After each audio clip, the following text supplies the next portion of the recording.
एक क्षण विचार करा, सावित्रीबाई फुले नसत्या तर आज आपण कुठे असतो? नमस्कार, श्री स्वामी समर्थ सगळ्यांना. मी पूनम. जर त्या एका बाईने त्या काळात आवाज उठवला नसता तर आजही कदाचित आमचा आवाज भिंती आडच अडकला असता.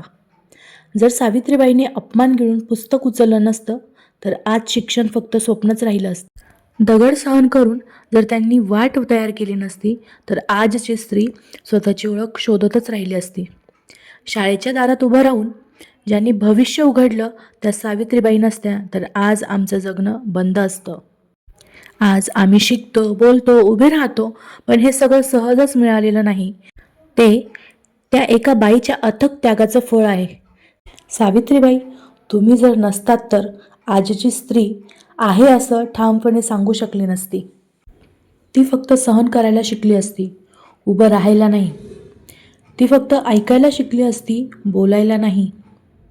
तू आमच्यासाठी शब्द नाही श्वास दिलास, स्वप्न नाही दिशा दिलीस. तू आजार सहन केला, दुःख गिळलं, पण शिक्षणाचा हात कधी सोडला नाही.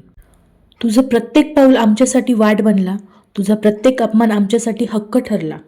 आज जेव्हा एखादी मुलगी डोकं उंच करून चालते तेव्हा तिच्या पावलात तुझाच इतिहास चालतो. सावित्रीबाई, तुम्ही नसतात तर आज आमचं स्वातंत्र्य फक्त एक शब्द राहिला असता. म्हणून आज नाही तर प्रत्येक दिवस तुझं ऋणी मानण्याचं आहे. नमन त्या ज्योतीला जिनं आम्हाला आम्ही आहोत असं सांगण्याचं बळ दिलं. व्हिडिओ आवडल्यास लाईक आणि सबस्क्राईब करायला विसरू नका. बाय. श्री स्वामी समर्थ.